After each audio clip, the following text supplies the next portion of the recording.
미국 글로벌 기업이 한국에서 철수를 검토했습니다. 이유는 단 하나, 관리가 너무 어렵다는 거였어요. 일본 지사는 조용한데 한국 지사는 매달 뭔가를 요구했죠. 본사는 결론 내렸습니다. 한국은 제2의 국가다. 까다롭고 예민하고 협상이 안 통한다. 하지만 가장 충격적인 순간은 따로 있었습니다.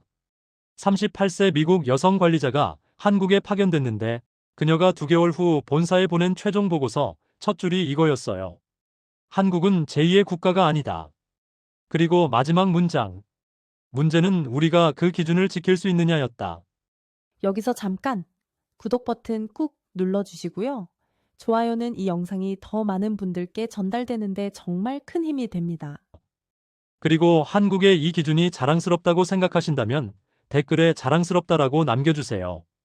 그럼 지금부터 미국 관리자가 한국에서 목격한 숨기지 않는 나라의 진짜 힘을 들려드리겠습니다. 저는 에밀리 카터입니다. 38세, 미국 본사 아시아 리스크 관리 총괄이에요. 15년간 글로벌 기업에서 일했습니다. 실패 없는 관리자. 그게 제 이력서였죠. 2025년 2월 본사 회의실에 앉았습니다. 21명이 모였어요. 임원 6명, 각 지역 총괄들. 저는 맨 끝자리였습니다. 평소와 달랐어요. 아시아 리스크 보고가 시작됐습니다. CFO가 자료를 펼쳤어요. 중국, 일본, 베트남, 한국. 숫자들이 스크린에 떴습니다. 한국 지사. 수익률 18%. CFO가 말했죠. 나쁘지 않습니다. 하지만 문제가 있어요. 관리 피로도가 너무 높습니다. 그가 다른 페이지를 넘겼어요. 지난 2년간 본사 보고 횟수 한국이 압도적 1위였습니다. 일본의 3배였어요. 노무 이슈, 안전기준, 법적 해석 요청. CFO가 항목을 읽었죠. 매달 뭔가를 물어옵니다. 다른 지사는 이렇게 안 해요. 저는 자료를 봤습니다. 숫자는 맞았어요. 한국 지사는 정말 까다로웠죠. 하지만 수익은 나고 있었습니다. 카터. CFO가 저를 불렀어요. 네. 제 목소리가 떨렸습니다. 한국 지사 철수 여부 검토해 주세요. 그가 천천히 말했죠. 3주 안에 권고 보고서 올려주시고요. 권고 보고서. 결정은 아니었습니다. 하지만 제 보고서가 결정의 근거가 되는 거였어요. 회의가 끝났습니다. 사람들이 나갔어요. 저는 혼자 남았습니다. 노트북을 열었죠. 한국 지사 파일을 봤어요. 2023년 안전장비 교체 지연 항해. 2024년 상반기 노동시간 기록 방식 변경 요구. 2024년 하반기 하청업체 처우 개선 요청. 건수는 많았습니다. 하지만 실제 사고는 없었어요. 그냥 까다로운 거였죠. 15년 동안 저는 배웠습니다. 조용한 지사가 좋은 지사라고요. 문제를 밖으로 안 내는 곳이 관리하기 쉽다고요. 일본이 그랬어요. 뭔가 있어도 내부에서 정리했습니다. 본사는 결과만 받았죠. 한국은 달랐습니다. 뭐든 물었어요. 기준을 요구했죠. 끊임없이요. 창밖을 봤습니다. 2월에 보스턴. 눈이 내리고 있었어요. 그때 이메일이 왔습니다. 내부 감사팀이었죠. 제목 한국지사 미보고 이슈 3건. 클릭했습니다. 안전장비 교체 6개월 지연 문서상 완료 처리. 하청 노동자 산재 미신고 의심. 생산라인 안전점검 기록 누락. 손이 떨렸습니다. 마지막 줄을 봤어요. 추가 사고 발생 시 현지 형사책임 가능성 있음. 형사책임. 저는 이메일을 닫았습니다. 아직은 과장이라고 생각했어요. 감사팀은 항상 최악을 가정하니까요. 하지만 가슴이 두근거렸습니다. 3주. 권고 보고서 마감까지 21일이었어요. 휴대폰이 울렸습니다. 남편이었죠. 언제 와? 아이들이 기다려. 늦을 것 같아. 저는 대답했습니다. 한국 건으로 좀 복잡해. 또 한국? 남편이 한숨 쉬었어요. 전화를 끊었습니다. 노트북을 다시 봤어요. 한국 지사 조직도가 떠 있었습니다. CFO 마이클 스톤. 52세 본사 파견. 생산총괄 박준호, 46세 현지 채용. 이름들을 봤습니다. 숫자였어요. 그냥 관리 대상이었죠. 하지만 이메일 마지막 줄이 머릿속에서 맴돌았습니다. 형사 책임. 저는 파일을 닫았습니다. 창밖은 어두워지고 있었습니다. 눈은 계속 내렸죠. 한국. 제가 아는 건 많지 않았습니다. 수출 강국, 기술 선진국, 그리고 까다로운 노동법. 그게 다였어요. 하지만 3주 후엔 알게 될 거였습니다. 제가 얼마나 몰랐는지를요. 3월 5일 인천공항에 내렸습니다. 14시간을 날아왔어요. 피곤했지만 잠이 오지 않았습니다. 택시를 탔습니다. 공장까지 2시간이었어요. 차창 밖으로 한국이 지나갔습니다. 고속도로, 아파트, 공단. 미국과 비슷하면서도 달랐어요. 오후 4시 공장 정문에 도착했습니다. 그런데 이상했어요. 문 앞에 사람들이 서 있었습니다. 15명쯤 됐어요. 손에 뭔가 들고 있었죠. 택시가 멈췄습니다. 저는 창밖을 봤어요. 현수막이었습니다. 안전장비 즉시 교체하라. 심장이 철렁했습니다. 기사님, 저기 뭐 하는 건가요? 저는 물었어요. 항의하는 것 같은데요. 기사가 대답했습니다. 공장에서 일하는 사람들 아닐까요? 저는 핸드폰을 꺼냈습니다. 마이클에게 전화했어요. CFO였죠. 3번 울렸습니다. 받지 않았어요. 다시 걸었습니다. 네, 카터 씨. 그가 받았습니다. 목소리가 피곤했어요. 지금 공장 앞인데요. 저는 말했죠. 사람들이 모여 있어요. 아, 그거요. 마이클이 한숨 쉬었습니다. 신경 쓰지 마세요. 곧 정리될 겁니다. 정리요? 무슨 일인데요? 안전장비 교체 일정 문제예요. 그가 짧게 대답했죠. 이미 발주했습니다. 다음 달 들어와요. 전화를 끊었습니다. 택시가 천천히 정문으로 들어갔어요. 사람들이 차를 봤습니다. 하지만 막지는 않았죠. 경비실을 지나 본관 건물에 도착했습니다. 마이클이 로비에서 기다리고 있었어요. 52세 회색 양복. 악수했습니다. 힘든 여정이었죠? 그가 웃었어요. 밖에 사람들이요. 저는 바로 물었습니다. 아, 네. 마이클의 미소가 사라졌어요. 소규모 항의예요. 일주일 전부터 시작했습니다. 일주일이요? 왜 보고 안 했어요? 보고할 만한 건 아니었어요. 그가 어깨를 으쓱했죠. 사고도 없었고 업무 방해도 없었습니다. 그냥 서 있는 거예요. 저는 창밖을 봤습니다. 현수막이 보였어요. 무엇 때문에 항의하는 겁니까? 안전장비요. 마이클이 대답했죠. 교체 일정이 좀 밀렸어요. 하지만 이미 해결 중입니다. 얼마나 밀렸는데요? 6개월이요. 그가 조용히 말했습니다. 6개월. 제 목소리가 높아졌어요. 예산 문제가 있었어요. 마이클이 변명했습니다. 작년 4분기 실적이 안 좋아서요. 올해 1분기에 발주했고 다음 달 들어옵니다. 그동안 사고는요? 없었습니다. 그가 단호하게 말했죠. 한 건도요. 저는 더 묻지 않았습니다. 사무실로 갔어요. 작은 방이었습니다. 책상과 의자 그리고 창문. 밖이 보였죠. 짐을 풀었습니다. 노트북을 켰어요. 그때 노크 소리가 났습니다. 들어오세요. 문이 열렸어요. 30대 중반 여자였습니다. 안녕하세요. 인사팀 이정민입니다. 그녀가 한국어로 말했죠. 그리고 영어로 바꿨어요. 필요한 거 있으시면 말씀하세요. 고맙습니다. 저는 대답했습니다. 정민 씨가 잠시 머뭇거렸어요. 뭔가 말하려는 것 같았죠. 뭔가요? 저는 물었습니다. 밖에 사람들 보셨죠? 그녀가 조용히 말했어요. 네. 사고 나기 전에 막아야 합니다. 정민 씨의 목소리가 떨렸어요. 그런데 아무도 안 들어요. 누가요? 마이클 씨요. 그녀가 대답했습니다. 예산 핑계만 대요. 하지만 진짜 이유는 귀찮은 거예요. 저는 정민 씨를 봤습니다. 그녀는 진지했어요. 사고 날 것 같아요? 제가 물었습니다. 모르겠어요. 정민 씨가 고개를 저었죠. 하지만 안 나면 다행이고 나면 늦는 거잖아요. 그녀가 나갔습니다. 저는 창밖을 봤어요. 정문이 보였습니다. 사람들은 여전히 서 있었어요. 조용히요. 그중 한 명이 이쪽을 봤습니다. 40대 남자.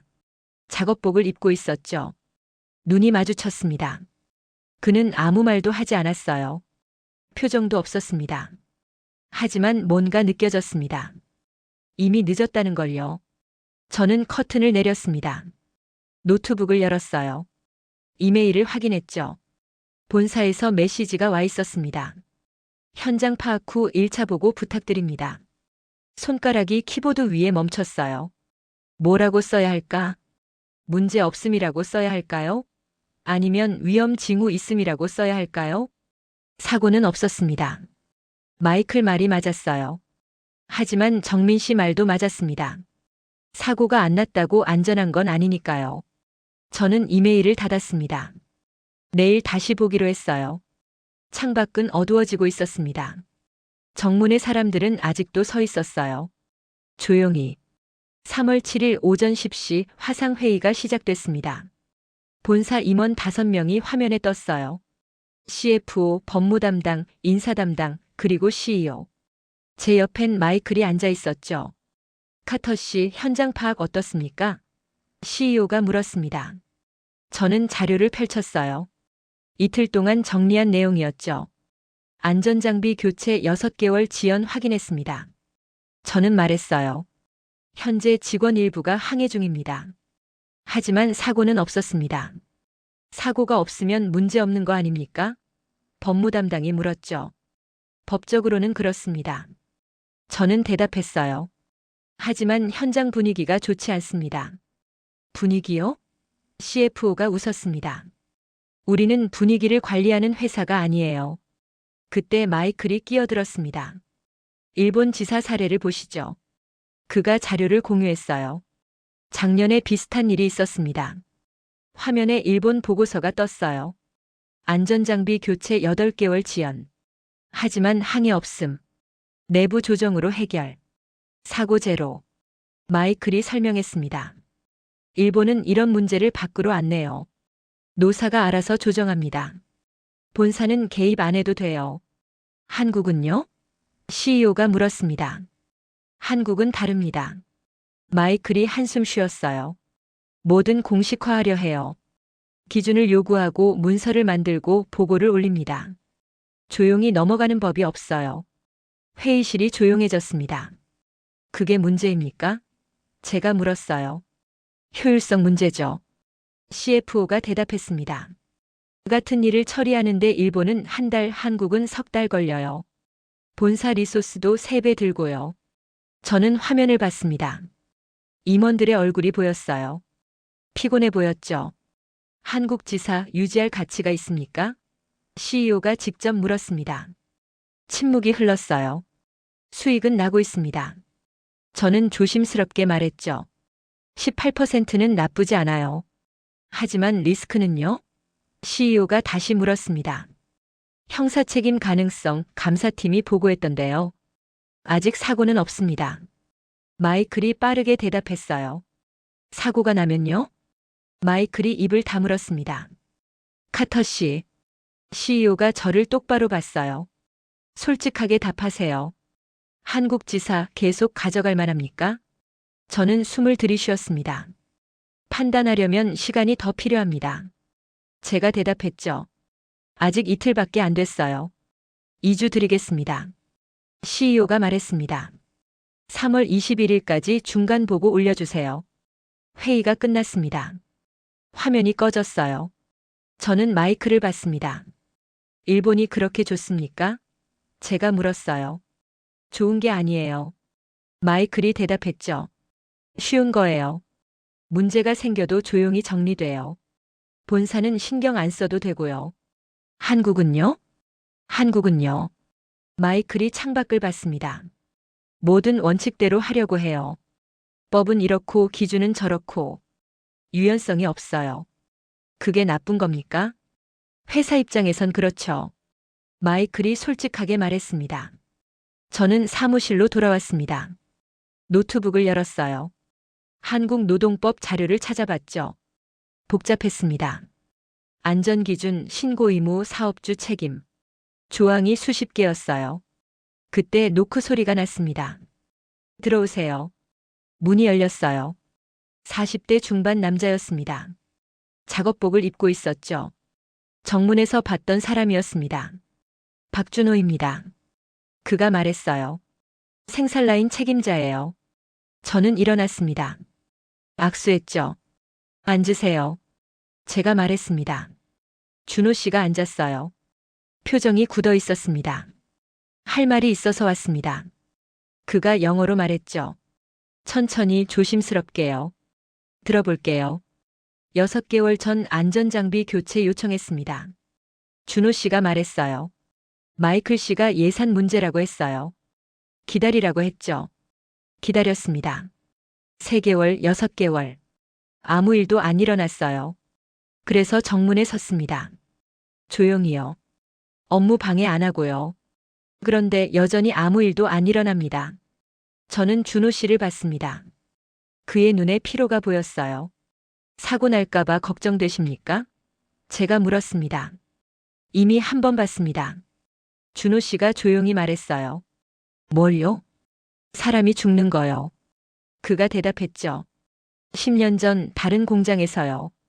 준호 씨가 창밖을 봤습니다. 안전장비가 낡았어요.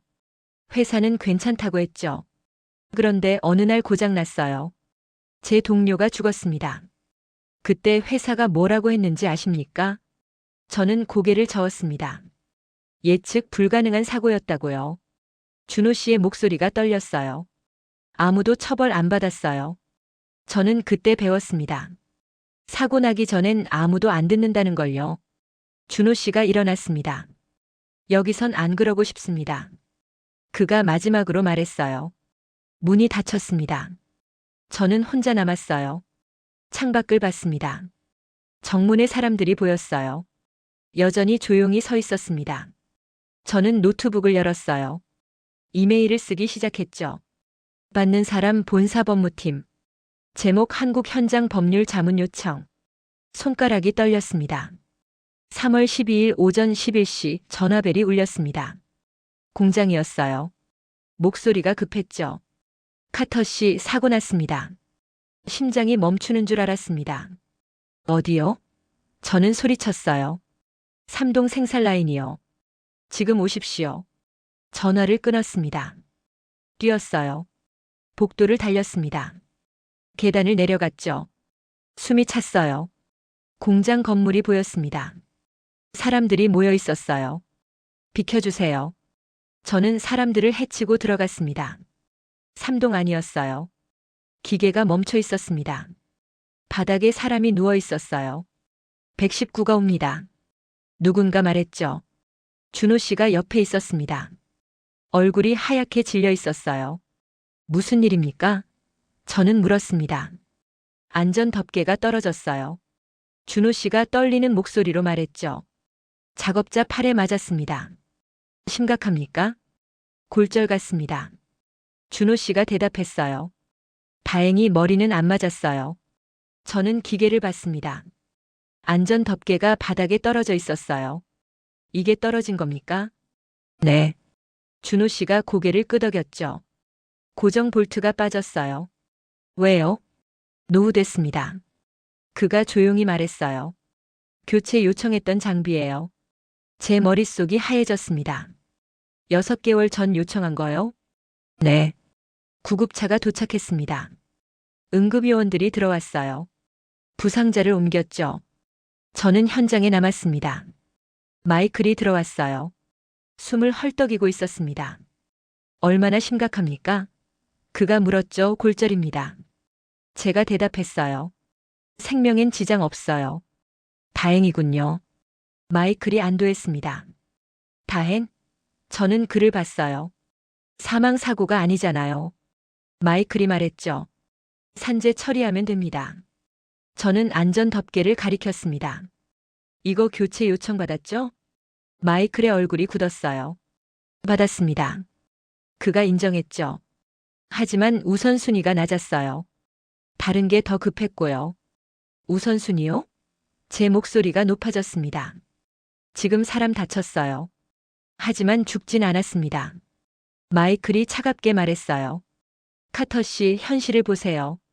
예산은 한정돼 있어요. 모든 걸 다 할 순 없습니다. 그럼 사람이 죽어야 합니까? 마이클이 입을 다물었습니다. 저는 준호 씨를 봤어요. 기록이 있습니까? 제가 물었습니다. 교체 요청한 기록이요. 있습니다. 준호 씨가 대답했죠. 이메일로 3번 보냈어요. 저한테 보내주세요. 준호 씨가 고개를 끄덕였습니다. 오후 3시 사무실로 돌아왔습니다. 이메일이 와 있었어요. 준호 씨가 보낸 거였죠. 첨부 파일을 열었습니다. 2024년 9월 15일 3동 안전장비 노후화 확인, 교체 요청 2024년 11월 3일 재요청, 예산 승인 필요 2025년 1월 20일 긴급 요청, 위험 수준 도달. 3통 모두 마이클에게 보낸 거였습니다. 답장도 있었어요. 예산 검토 중 다음 분기 고려 우선순위 재조정 필요. 모두 거절이었습니다. 저는 파일을 저장했어요. 그때 노크 소리가 났습니다. 들어오세요. 정민 씨였습니다. 얼굴이 창백했어요. 산재 신고해야 합니다. 그녀가 말했죠. 당연하죠. 그런데 마이클 씨가요. 정민 씨가 목소리를 낮췄어요. 최소화하라고 해요. 최소화요? 단순 사고로 처리하라고요. 정민 씨가 말했습니다. 경위서에 노후화 얘기 빼라고 했어요. 증거 인멸입니까? 그 정도는 아니에요. 정민 씨가 고개를 저었죠. 하지만 축소는 맞아요. 안 됩니다. 저는 단호하게 말했어요. 사실대로 보고하세요. 그럼 회사가 책임져야 해요. 정민 씨가 말했습니다. 안전관리 소홀로요. 그게 사실 아닙니까? 정민 씨가 입술을 깨물었습니다. 저도 압니다. 그녀가 조용히 말했어요. 하지만 제가 할 수 있는 게 없어요. 했습니다. 저는 그녀를 똑바로 봤어요. 사실대로 쓰면 돼요. 정민 씨가 나갔습니다. 저는 창밖을 봤어요. 해가 지고 있었습니다. 휴대폰을 꺼냈습니다. 본사에 전화했죠. 법무팀이 받았어요. 사고 났습니다. 저는 보고했습니다. 골절 1명. 안전장비 노후화가 원인이에요. 사망은요? 없습니다. 그럼 산재 처리하면 됩니다. 법무팀이 말했죠. 큰 문제 아니에요. 하지만 예견된 사고였습니다. 저는 말했어요. 6개월 전 경고 있었어요. 증거 있습니까? 이메일 3통 있습니다. 침묵이 흘렀어요. 보내주세요. 법무팀이 말했습니다. 검토하겠습니다. 전화를 끊었습니다. 노트북을 열었어요. 파일을 첨부했습니다. 발송 버튼 위에 커서가 깜빡였어요. 클릭했습니다. 그때 문이 열렸습니다. 마이클이었어요. 카터 씨, 뭐 하는 겁니까? 그가 물었죠. 보고요. 저는 대답했습니다. 본사예요? 네. 뭘 보냈어요? 이메일 기록이요. 저는 화면을 가리켰습니다. 교체 요청했던 거요. 마이클의 얼굴이 붉어졌어요. 내 허락 없이요? 보고는 제 업무입니다. 저는 침착하게 말했죠. 카터 씨. 마이클이 책상을 쳤습니다. 지금 뭐 하는지 알아요? 회사를 공격하는 겁니다. 사실을 보고하는 거예요. 사실은 사고가 경미하다는 겁니다. 마이클이 소리쳤어요. 골절이에요. 사망도 아니고요. 하지만 예방 가능했어요. 모든 사고는 예방 가능합니다. 마이클이 비웃었죠. 그걸 다 따지면 회사가 망해요. 저는 일어났습니다. 망하는 게 낫습니다. 제가 말했죠. 사람 죽이는 것보다요. 마이클이 말없이 저를 봤어요. 그리고 나갔습니다. 문이 쾅 닫혔어요. 저는 다시 앉았습니다. 손이 떨렸습니다. 하지만 후회는 없었어요. 3월 13일 아무 일도 일어나지 않았습니다. 본사에서 연락이 없었어요. 마이클도 조용했죠. 공장도 평소처럼 돌아갔습니다. 너무 조용했습니다. 오전 10시 사무실에 앉아 있었어요. 이메일을 확인했습니다. 본사 법무팀에서 온 게 하나 있었죠. 접수 확인. 검토 중. 그게 다였습니다. 저는 휴대폰을 들었어요. 법무팀에 전화했습니다. 3번 울렸습니다. 4번째에 받았어요. 네, 카터 씨. 목소리가 차가웠습니다. 어제 보고 확인하셨죠? 제가 물었어요. 확인했습니다. 언제 조치합니까? 아직 검토 단계입니다. 법무팀이 대답했죠. 시간이 필요해요. 얼마나요? 말씀드릴 수 없습니다. 전화가 끊겼습니다. 저는 노트북을 닫았어요. 창밖을 봤습니다. 정문의 사람들은 사라져 있었습니다. 어제 사고 이후 해산한 거였죠. 그런데 이상했어요. 뭔가 끝난 것 같지 않았습니다. 노크 소리가 났습니다. 들어오세요. 준호 씨였습니다. 표정이 어두웠어요. 신고했습니다. 그가 말했죠. 뭘요? 노동청에요. 준호 씨가 조용히 말했어요. 어제 사고 건으로요. 제 심장이 쿵 내려앉았습니다. 노동청이요? 네. 준호 씨가 고개를 끄덕였습니다. 산재 신고만으론 부족해요. 안전관리 소홀건으로 공식 조사 요청했습니다. 회사가 압니까? 모를 겁니다. 준호 씨가 대답했죠. 아직은요. 왜 그렇게 했어요? 저는 물었습니다. 또 일어날까 봐요. 준호 씨의 목소리가 떨렸어요. 이번엔 팔이었어요. 다음엔 머리일 수도 있고요. 회사가 알면요? 저는 괜찮습니다. 준호 씨가 말했죠. 각오하고 한 거예요. 그가 나갔습니다. 저는 자리에 앉았어요. 머리가 복잡했습니다. 노동청 조사. 그건 내부 문제가 아니었어요. 외부 기관이 개입하는 거였죠. 오후 2시 마이클이 제 사무실로 왔습니다. 표정이 딱딱했어요. 들었습니까? 그가 물었죠. 뭘요? 박준호가 노동청에 신고했습니다. 마이클이 말했어요. 방금 통보받았어요. 저는 아무 말도 하지 않았습니다. 카터 씨도 알고 있었습니까? 마이클이 물었죠. 아니요. 거짓말이었습니다. 방금 들었어요. 마이클이 저를 뚫어지게 봤어요. 조사 일정 잡히면 본사 보고하세요. 그가 차갑게 말했습니다. 그리고 박준호 관리하세요. 관리요? 더 이상 밖으로 나가지 못하게요. 마이클이 말했죠. 언론 접촉 같은 거 절대 안 됩니다. 그건 불법 아닙니까? 불법은 아니에요. 마이클이 웃었습니다. 회사 방침이죠. 그가 나갔습니다. 저는 혼자 남았어요. 창밖을 봤습니다. 공장 건물이 보였어요. 사람들이 일하고 있었습니다. 평범한 오후였어요. 하지만 뭔가 달라져 있었습니다. 3월 15일 노동청에서 연락이 왔습니다. 조사 일정은 미정. 관련 자료 제출 요청. 저는 준호 씨에게 전화했어요. 자료 준비해 주세요. 제가 말했습니다. 이메일 기록, 정비일지 전부요. 알겠습니다. 준호 씨가 대답했죠. 괜찮으세요? 침묵이 흘렀습니다. 괜찮지 않습니다. 준호 씨가 조용히 말했어요. 다들 저를 안 봐요. 누가요? 동료들이요. 준호 씨의 목소리가 떨렸습니다. 복도에서 마주쳐도 인사를 안 해요. 왜요? 고자질쟁이래요. 준호 씨가 웃었습니다. 쓴 웃음이었죠. 회사 망하게 한다고요. 그건 아니잖아요. 저도 압니다. 준호 씨가 말했어요. 하지만 그들은 몰라요. 아니, 알고 싶지 않은 거겠죠. 전화를 끊었습니다. 저는 책상에 앉았어요. 손으로 얼굴을 감쌌습니다. 준호 씨는 옳은 일을 했습니다. 하지만 대가를 치르고 있었어요. 그게 한국이었습니다. 법은 보호해도 사람들은 외면했죠. 저녁 7시 정민 씨가 찾아왔습니다.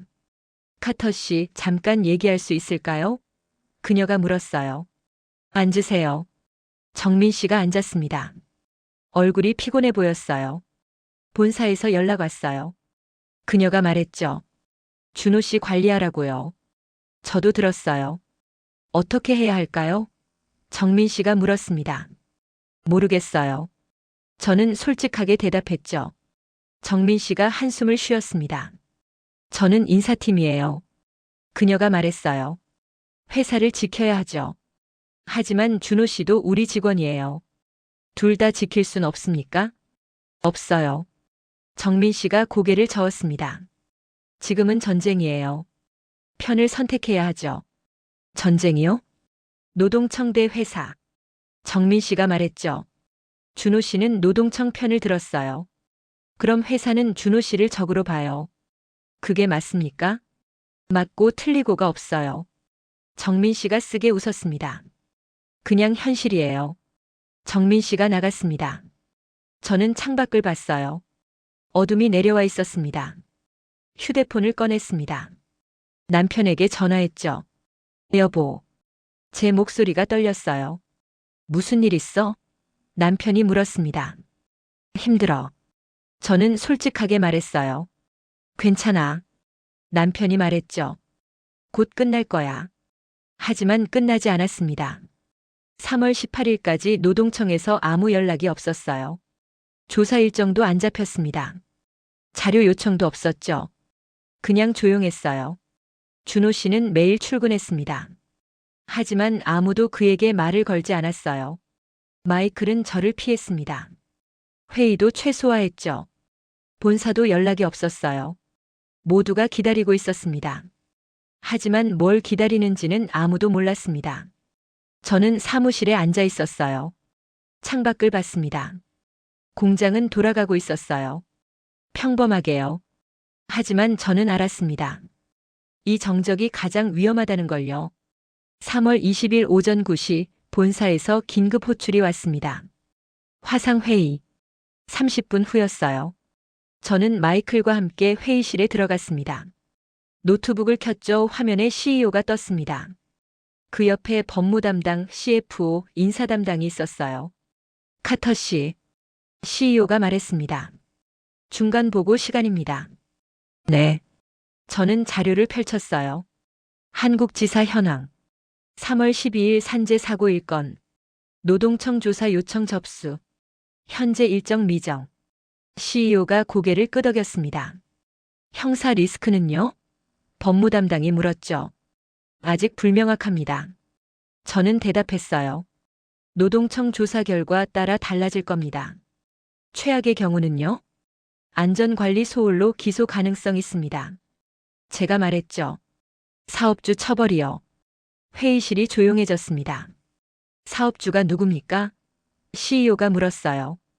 법인입니다. 저는 대답했습니다. 우리 회사요. 개인은요? 현지 대표요. 저는 마이클을 봤습니다. 마이클 스톤 씨입니다. 마이클의 얼굴이 하얗게 질렸어요. 잠깐만요. 그가 끼어들었습니다.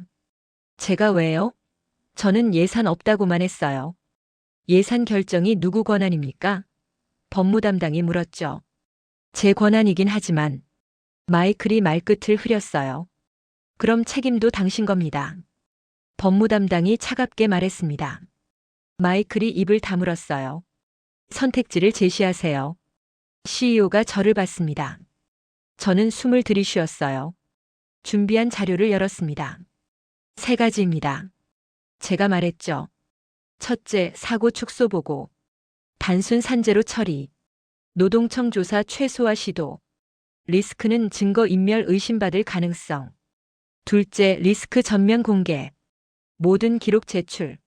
조사 협조. 리스크는 형사처벌 가능성 증가. 셋째, 단계적 철수.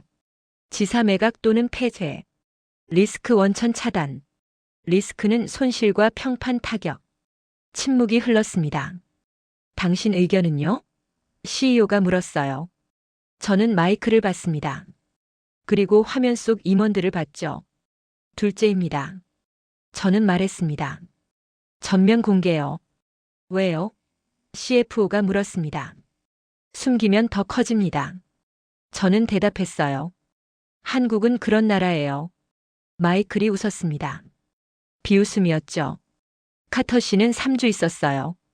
그가 말했습니다. 저는 2년 있었고요. 한국이 어떤 나라인지 저보다 잘 압니까? 압니다. 저는 마이크를 똑바로 봤어요. 당신보다요. 회의실이 얼어붙었습니다. 설명하시죠. CEO가 말했습니다. 한국은 문제를 숨기는 나라가 아닙니다. 저는 천천히 말했어요. 기록하는 나라예요. 증거를 남기고 절차를 밟고 법을 따르죠. 우리가 숨기려 하면 그들은 파헤칩니다. 더 깊이, 더 넓게요. 결국 다 드러나요. 그럼 어쩌라는 겁니까? 마이클이 물었죠. 먼저 공개하는 겁니다. 저는 대답했어요. 우리가 먼저 인정하면 방어 여지가 생겨요. CEO가 고개를 끄덕였습니다. 마이클 씨 의견은요? 그가 물었어요. 첫째입니다. 마이클이 즉답했습니다. 축소 보고요. 사고는 경미했어요. 노동청도 아직 일정 안 잡았고요. 조용히 정리 가능합니다. 증거는요? 법무 담당이 물었죠. 관리하면 됩니다. 마이클이 말했어요. 관리요? 제가 끼어들었습니다. 증거 인멸 말씀이십니까? 그 정도는 아니에요. 마이클이 변명했죠. 그냥 최소화하는 거예요. 같은 말입니다. 저는 단호하게 말했어요. CEO가 손을 들었습니다. 회의 중단하겠습니다. 그가 말했죠. 결정은 내일 통보하겠습니다. 화면이 꺼졌습니다. 마이클이 일어났어요. 문으로 향했죠. 문 앞에서 멈췄습니다. 저를 돌아봤어요. 카터 씨. 그가 말했습니다. 당신이 뭘 선택하든 비용은 따라요. 압니다. 당신 커리어도 포함해서요. 마이클이 차갑게 웃었습니다. 그가 나갔습니다. 저는 혼자 남았어요. 창밖을 봤습니다. 공장이 보였죠. 휴대폰을 꺼냈습니다. 남편에게 전화했어요. 여보. 제 목소리가 떨렸습니다. 응. 나 일 그만둬야 할 수도 있어. 침묵이 흘렀어요. 왜? 남편이 물었습니다. 옳은 일을 하려고요. 저는 대답했죠. 그럼 해. 남편이 말했습니다. 우린 괜찮아. 눈물이 났습니다. 고마워. 전화를 끊었어요.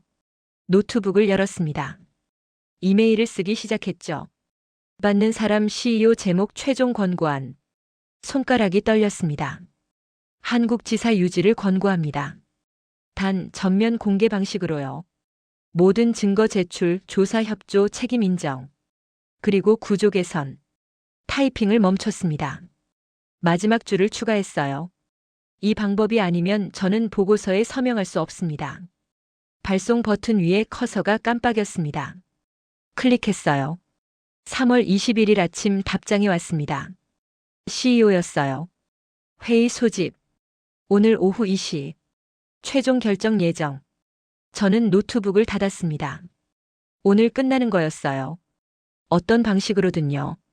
창밖을 봤습니다. 하늘이 맑았어요. 준호 씨가 공장으로 들어가는 게 보였습니다.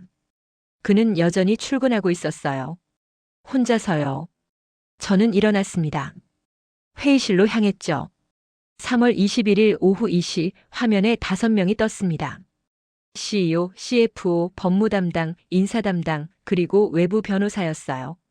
저와 마이클이 한국에서 접속했습니다. 시작하겠습니다. CEO가 말했죠. 카터 씨 보고서 검토했습니다. 네. 전면 공개 방식. CEO가 천천히 말했어요. 모든 증거 제출, 조사 협조, 책임 인정. 맞습니다. 법무팀 의견 들어볼까요? CEO가 옆을 봤습니다. 외부 변호사가 서류를 펼쳤어요. 리스크 분석했습니다. 그가 말했죠. 전면 공개 시 형사처벌 확률 40%. 벌금형 가능성 높음. 금고형은 낮음. 축소 보고 시는요? 마이클이 물었습니다. 단기적으론 안전합니다. 변호사가 대답했어요. 하지만 발각 시 가중처벌. 확률 60%. 금고형 가능성 있음. 마이클의 얼굴이 굳었어요. 카터 씨. CEO가 저를 봤습니다. 왜 굳이 위험한 길을 가자는 겁니까? 안전하지 않아서요. 저는 대답했죠. 40%가 60%보다 낫지 않습니까? 숫자는 그렇습니다. 저는 고개를 끄덕였어요. 하지만 맥락이 다릅니다. 설명하세요. 한국은 숨기는 걸 더 싫어합니다. 저는 말했죠. 사고보다 은폐를요. 실수보다 거짓말을요. 전면 공개하면 우리가 먼저 인정하는 겁니다. 그럼 처벌은 받아도 신뢰는 남아요. 신뢰요? CFO가 비웃었습니다. 우린 장사하는 회사예요. 신뢰 파는 게 아니고요. 한국에선 팝니다. 저는 단호하게 말했어요. 침묵이 흘렀습니다. 결정하겠습니다. CEO가 말했죠. 한국 지사 유지합니다. 단 전면 공개 방식으로 진행하세요. 심장이 뛰었습니다. 마이클 씨. CEO가 글을 봤어요. 한국 떠나셔도 됩니다. 네. 마이클이 놀랐습니다. 본사 복귀 발령 내겠습니다. CEO가 말했죠. 후임은 카터 씨가 맡고요. 저요? 저도 놀랐어요. 당신이 상황을 제일 잘 압니다. CEO가 말했습니다. 2주 안에 정리하세요. 화면이 꺼졌습니다. 마이클이 저를 봤어요. 표정이 텅 비어 있었습니다. 축하합니다. 그가 말했죠.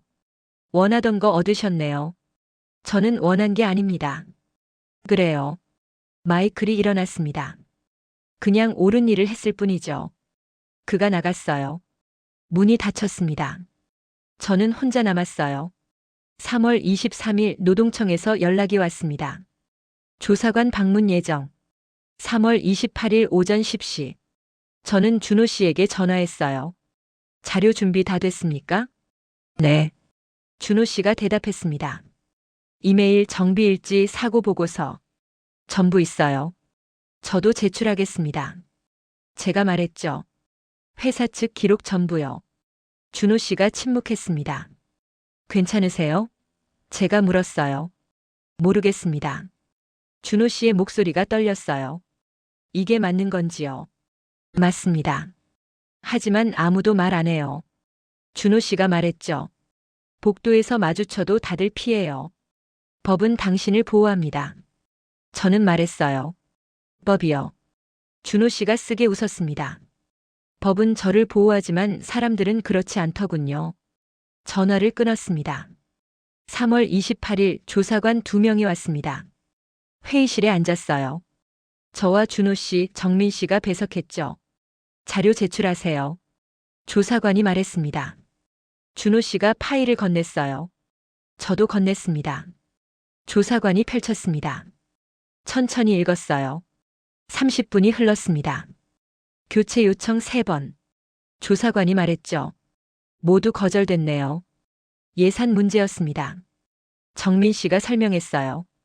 예산이 안전보다 우선입니까? 조사관이 물었습니다. 정민 씨가 입을 다물었어요. 사업주는 누굽니까? 조사관이 물었죠. 법인입니다. 저는 대답했어요. 그리고 현지 대표는 교체됐습니다. 언제요? 일주일 전입니다.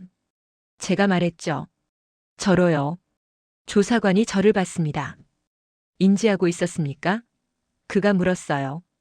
위험 상황을요. 인지했습니다. 저는 고개를 끄덕였죠. 그래서 보고했고요. 조사관이 기록했습니다. 결과는 2주 후 통보하겠습니다. 그가 말했죠. 추가 자료 필요시 연락드리겠습니다. 조사관들이 나갔습니다. 회의실에 셋이 남았어요. 끝났습니까? 준호 씨가 물었습니다. 아직 모릅니다. 저는 대답했죠. 기다려야 해요.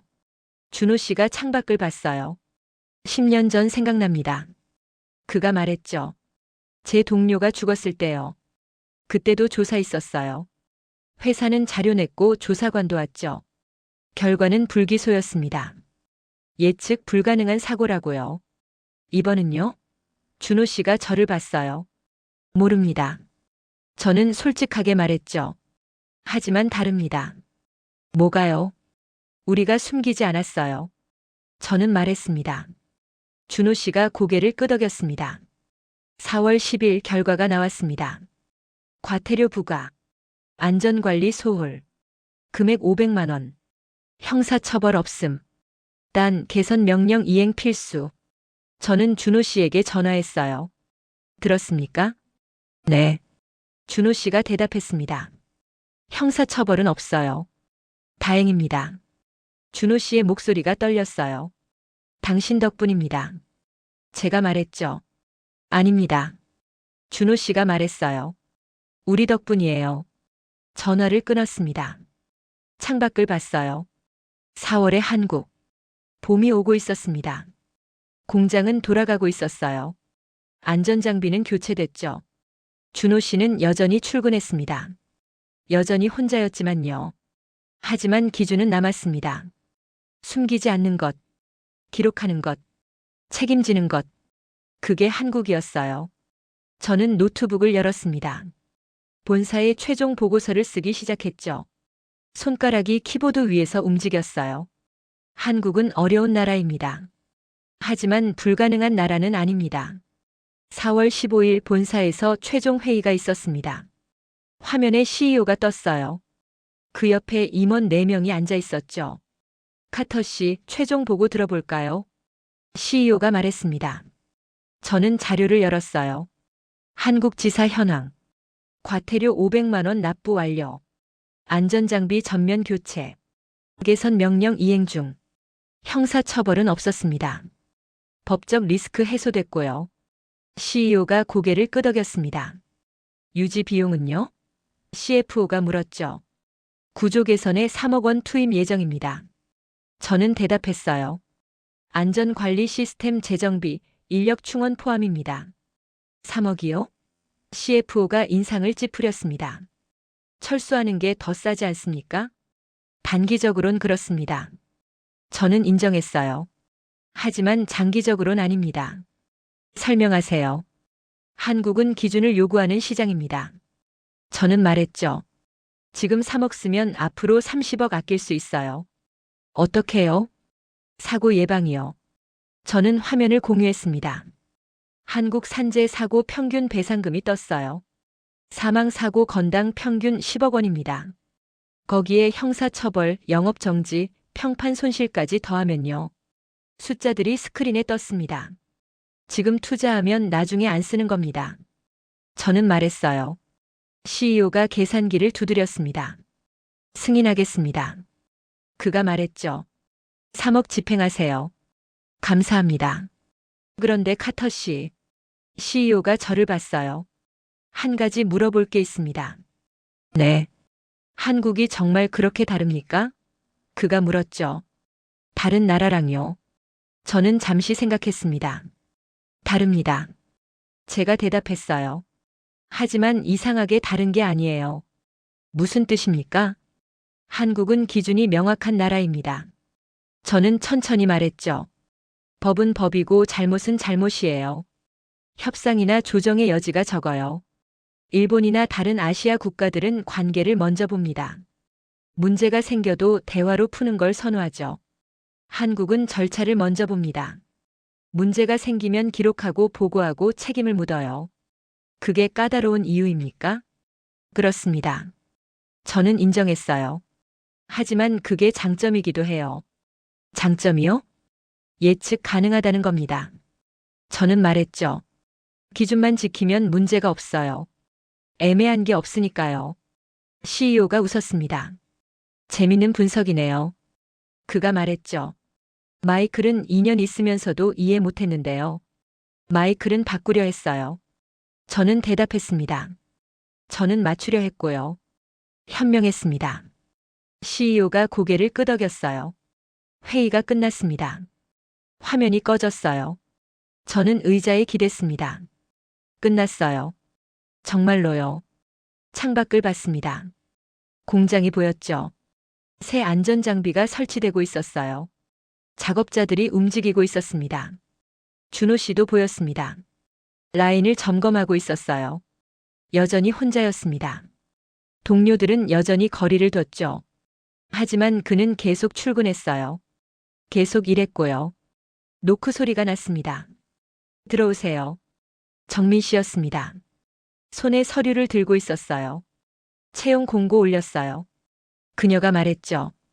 안전관리자 2명 뽑습니다. 빨리 진행해 주세요. 네. 정민 씨가 고개를 끄덕였습니다. 그리고 잠시 머뭇거렸어요. 준호 씨요. 그녀가 조용히 말했습니다. 승진 대상자예요. 승진이요? 네. 정민 씨가 서류를 보여줬어요. 올해 인사평가에서요. 당연하죠. 저는 웃었습니다. 하지만요. 정민 씨가 말했어요. 동료 평가가 낮아요. 왜요? 고발 때문이에요. 정민 씨가 한숨 쉬었습니다. 다들 불편해해요. 그래도 승진입니까? 네. 정민 씨가 고개를 끄덕였죠. 회사 방침이에요. 옳은 일 한 사람은 보상받아야 한다고요. 좋은 방침입니다. 정민 씨가 나갔습니다. 저는 준호 씨에게 전화했어요. 준호 씨 축하합니다. 네. 준호 씨가 놀랐어요. 승진이에요. 제가 말했죠. 침묵이 흘렀습니다. 저요? 준호 씨의 목소리가 떨렸어요. 네, 당신이요. 감사합니다. 준호 씨가 말했습니다. 그런데요. 네. 동료들은 어떻게 생각할까요? 준호 씨가 물었어요. 처음엔 불편할 겁니다. 저는 솔직하게 말했죠. 하지만 시간이 지나면 이해할 거예요. 정말요? 당신이 옳았으니까요. 저는 말했습니다. 전화를 끊었습니다. 4월 30일 저는 공장을 마지막으로 둘러봤습니다. 내일 미국으로 돌아가는 거였어요. 후임자가 다음 주에 오고요. 복도를 걸었습니다. 작업장을 지나쳤죠. 준호 씨가 보였습니다. 신입 직원에게 뭔가 설명하고 있었어요. 안전장비 사용법이었습니다. 저는 멈춰 섰어요. 그 장면을 봤습니다. 준호 씨는 천천히 꼼꼼하게 가르쳤어요. 신입 직원은 고개를 끄덕이며 들었죠. 평범한 장면이었습니다. 하지만 뭔가 느껴졌어요. 이게 한국이구나. 기술이 아니라 사람. 시스템이 아니라 책임. 완벽하지 않지만 포기하지 않는 것. 저는 밖으로 나왔습니다. 정문을 나서며 뒤를 돌아봤어요. 2달 전엔 항의하는 사람들이 서 있었죠. 지금은 비어 있었습니다. 하지만 기준은 남아 있었어요. 택시를 탔습니다. 공항으로 향했죠. 차창 밖으로 한국이 지나갔습니다. 저는 휴대폰을 꺼냈어요. 남편에게 메시지를 보냈습니다. 내일 아침 도착해. 보고 싶어. 답장이 왔습니다. 잘했어. 자랑스러워. 저는 휴대폰을 내려놨습니다. 창밖을 봤어요. 해가 지고 있었습니다. 한국은 어려운 나라였습니다. 까다롭고 명확하고 타협 없는 나라였죠. 하지만 불가능한 나라는 아니었어요. 기준만 지키면 됐습니다. 그게 전부였죠. 저는 눈을 감았습니다. 비행기 안에서 뭐라고 쓸지 생각했어요. 본사 최종 보고서요. 한 문장이 떠올랐습니다. 한국은 제2의 국가가 아니다. 다른 기준의 국가다. 그리고 마지막 줄. 문제는 다음에도 지킬 수 있느냐였다. 에밀리는 공항으로 가는 택시 안에서 창밖을 바라봤습니다. 한국의 봄이 지나가고 있었어요. 2개월 전 그녀는 이 나라를 이해할 수 없었습니다. 왜 이렇게 까다로운지, 왜 끊임없이 기준을 요구하는지 몰랐죠. 하지만 지금은 알았습니다. 한국은 숨기지 않는 나라였어요.